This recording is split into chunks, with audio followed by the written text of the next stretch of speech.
I mean, we've mentioned him so many times, and they've kind of blended into one here, which is quite good. Well, it is like one of the quote unquote unspoken rivalries in a way, these two, because we always focus Mathieu van der Poel with Wout van Aert and Tadej Pogacar with Jonas Vingegaard, but this is that weird rivalry that we never thought we were going to be seeing. But yeah, Tadej Pogacar, phenomenal season this year. We could go through everything he's done. UAE Tour, winning that quite convincingly. Strade Bianchi, where we know he did that. Well, he accidentally crashed and then did catch up to Tom Pidcock, dropping the world mountain bike champion and winning that quite comfortably again. First back-to-back winner of that race. And then we saw him at Milan San Remo, losing his 100% record in the one-day Italian races, attacking on the Cipressa and completely destroying the time, the KOM on the Cipressa as well. Yeah, he was going to go to E3 and get Melvigan, but didn't go because of, I think, wet weather. And yeah, here we are. So Tadej Pogacar, what is his best chance of winning it? Is it just do what he did in 2023, which was the last time he was here? Yeah, I think that's probably the best case. I've actually got the result up in front of me. I'm thinking back to it. It's probably on the Paterberg where Pogacar needs to try and make the biggest difference just because it's the steepest and therefore it gives him the biggest advantage over Van der Poel just because he's a lighter rider. Van der Poel just basically just has to generate more watts per kilo than Pogacar does on that climb. So therefore it's the best place for Pogacar to do it, especially the last time round because they're both as tired as they're going to be because they've done however many hours of racing, at least 5.5 or maybe even 6 by that point in the race.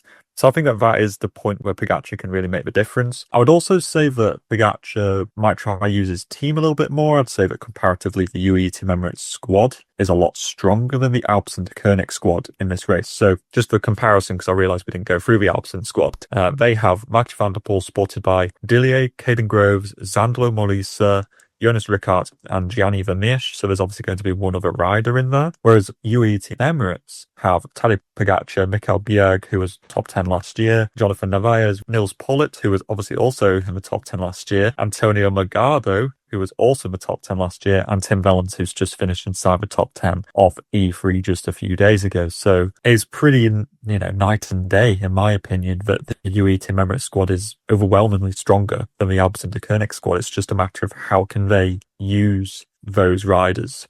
Ideally, I suppose, they try and get a couple of them up the road in a preemptive move, try and wear down the Alpecin-Deceuninck squad and force Van der Poel to attack. Pogacar can sit in the wheel, bridges up to all these teammates, and then they can roll attacks on Van der Poel even more, force him to burn his matches, and therefore Pogacar will have an even bigger advantage when it comes to that last Ardèche Paterberg combination. There's a bit of an intricate plan, and I'm not saying that will be their plan, but that it makes sense. That's how they would use their team. But executing it is going to be pretty tricky. But the point remains is that the UAE Team Emirates squad is stronger than the Alpecin-Deceuninck squad in this race. Yeah, it also kind of reflected on last year. Do you remember how many of them finished in top 10? They had this bizarre... Yeah, it was Miguel Biel, I think, Morgado and Nils Pollitt, your chosen transport of the year. Do you think UAE Team Emirates are going to take up that favourites role and be the ones controlling the early kind of moves, or is that going to be them and Alpecin? I think it'll be them and Alpecin.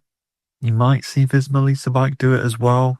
But by and large, it should be Alpecin-Deceuninck and UAE Team Emirates. Alpecin certainly, just because I think that more of their riders are just better suited to the earlier phase of a race. I just don't think they're going to make it as far in. But realistically, Pogacar, Bjerg, Narvaez, Pollitt, Morgado and Wellens are all some sort of player in this race, or could be some sort of player in this race. So I think they're going to want to try and protect those guys for as long as possible. So I think that Rui Oliveira is going to have his work cut out early on, and that'll probably be the guy they dedicate to that early sort of 150 kilometers or so. But yeah, it's also interesting to think about how they're going to balance that. Who's going to be controlling the breakaways? How early is the race going to get opened up?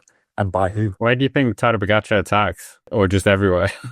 I think it'll be on that first Ardèche Paterberg combination. I think realistically they try and get a bit of a move going before then with somebody like, Pollitt or Morgado, Wellens and Narvaez. Those sorts of guys get up the road, and then Pogacar attacks to bridge over to them to isolate Van der Poel as early as possible. That would be my thinking. I think waiting until that final Aldequem-Paterberg combination is almost too late. I think to utilise your team, you're going to have to try and do it a bit earlier. Yeah, I think that's a very good point. But I mean,